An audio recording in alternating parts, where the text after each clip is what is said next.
I got really lazy and I just wanted to end it, and you can tell by the way I wrote the rest of this book. Girl, I looked at her.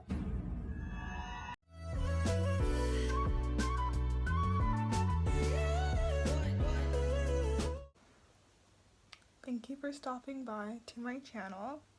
It means more than you know, so thank you for that again. Thank you. Thanks a lot. Okay, as you can see by the title, we're just going to be reading my Whattpad book again. Part 2 this time. Putting a part 2 to a part 1. Basically finish the story. Finishing the story, of course.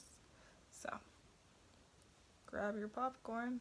Okay, there are parts in this book that kind of don't make sense, so I just skipped to chapter 10. We left off of chapter 7, and basically what happened was that her parents found out. It was pretty anticlimactic. Okay, her mom was okay with it. Her dad was eventually okay with it.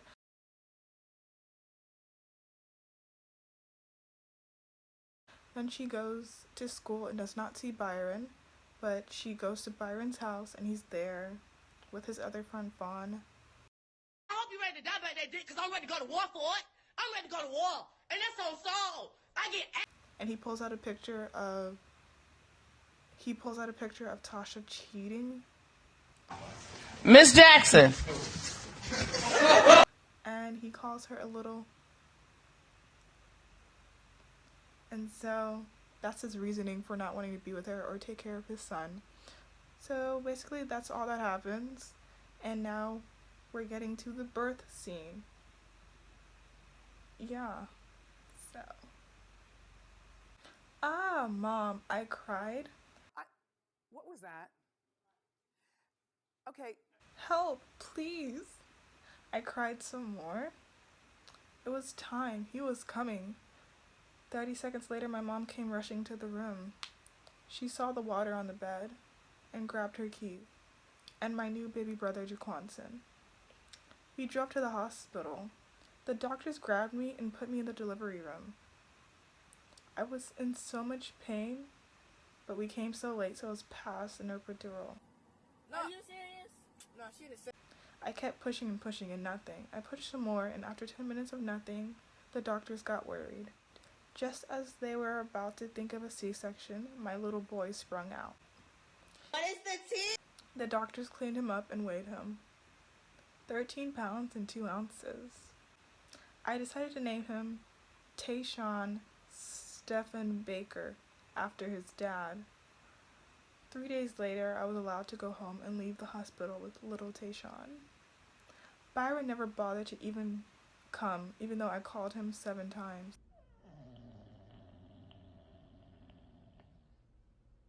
I then hopped into the car and thought, wow, I had a baby before I even knew how to drive. This is a few weeks later, and it's the 4th of July. I woke up to firecrackers. It was the 4th of July. Metro Boomin, make it boom, make it boom, yeah. Metro Boomin, make it boom. Today, and it was a cookout. The first time I would show 1-month-old Tayshawn to the rest of the family. Nikki wore America shorts and a tank top that revealed a little bit too much. My dad wore a long t-shirt and that went down to his ankle. Girl, I looked at her. And my mom wore a pretty sundress that went to her knees. I dressed Tayshawn and Jaquanson the same as me. White polo shirt with jeans and Jordans. Once we arrived, everybody's faces dropped. Renee, you had twins? Girl! What was that? Cried out Aunt Shaquilatana. One more time now. Shaquilatana? Yeah, she did, I said without thinking. Dumb. Thankfully, my mom went in. We don't see that part of the family much anyway. Chapter 11. It's pretty short. I drove to Byron's house illegally because I didn't have a license yet. I was nervous, man, so nervous. I knocked on the door. No answer. I knocked again. He opened. He looked surprised to see me. "What is your ugly ass doing here?" Byron said rudely. "You need to start helping out with our baby. I'm tired of taking care of him," said Tasha. Fine, I will," he said. I sat down, Tayshawn, next to Byron. He picked him up and threw him against the wall. "Tayshawn," I yelled. "Byron, why would you do that?" I was crying now at that point. I ran over to Tayshawn. He wasn't breathing, and I didn't see a pulse. Byron had run out the house at that point, and I called 911. Chapter 12. The paramedics pushed open Byron's front door. I yelled for them to come rushing to me and Tayshawn. They started to do CPR on him. Since Byron lived in a trailer park, it would take them 10 minutes to get there. They put him on a stretcher and carried him to the hospital. At the hospital, it was a sad scene. My mom, dad, and Nikki were crying so hard her makeup was running. "The Baker family," said Dr. Gupta. "I'm happy to say Tayshawn will be okay. He has a rare condition now called TFHS. 3 days later, we were able to leave the hospital to take Tayshawn home. It was calming to see him breathing. I fed him and put him in his favorite pajamas. As I clothed and changed my son, rage just fled over me. How could Byron do such a thing to his own son? I will have your mama touched. As I was thinking to myself about Byron, I heard a knock at the door. The door opened, and stood a tall 50-year-old looking white woman who wore a brown blazer with a matching skirt that smelled like old lady perfume. "Hi, my name is Barbara Goodson. I'm with CPS, and I'm here to evaluate if the setting is safe for Tayshawn, ma'am," she said quietly. I told her to come in and offered her some Kool-Aid, but she didn't want any. So she started. "How did Tayshawn get diagnosed with TFHS, Mrs. Baker?" At that moment, I could either rat out Byron or take the blame for him. I'm sure he didn't mean it, and there could have been a chance that we could get back together. So I did what any mother would do. I took the blame for him. She came back with another white lady. They said they were going to take Tayshawn away from me. "Show us a tutorial since you know what the fuck you do." But I couldn't let them do that. Why did I say I threw my own son against the window? If I hadn't had lied, then my son wouldn't be going away from me. I can't believe I chose Byron over Tayshawn, my own son. You did this for what? Chapter 13. Today is court day, the day I find out if Tayshawn belongs to the state or belongs to me. I am determined to tell the truth and get my son back and put Byron in jail. It's been 5 months since I've seen the both of them, but today we all will unite. I entered court in my finest outfit. Robin jeans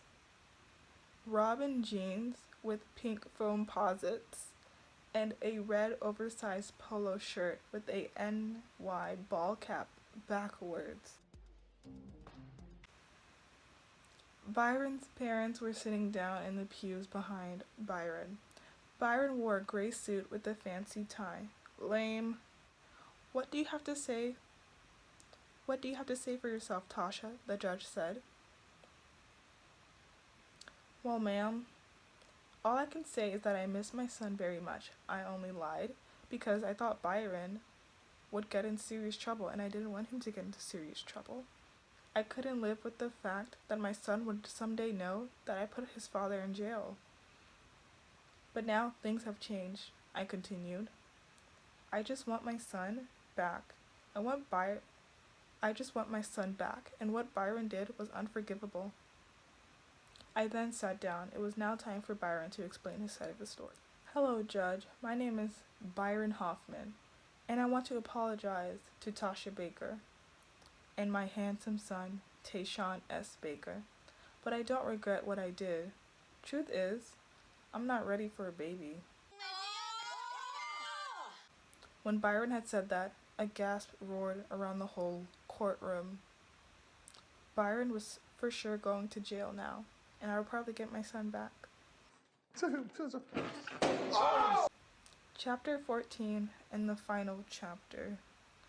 It took 3 months for Tayshawn to get home. He's 1 now and strays away from me because he's been away for so long. Well, that's my story. Always use protection, kids. Don't date broke boys, and don't trust everybody you meet.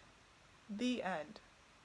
Alright, let's get serious for just a quick second. Like I said, this book got real dumb real fast, real soon. I mean, it was dumb from the beginning, but that was an all new low. And I apologize, okay? One, I was 15 when I did this, so you weren't getting quality writing anyway. So don't judge me, alright? That's 14-year-old Ashley. I've grown. I do want to thank you for staying through this whole video. If you did, well, obviously you did, because you're watching me tell you that I'm thankful for you staying till the end of the video.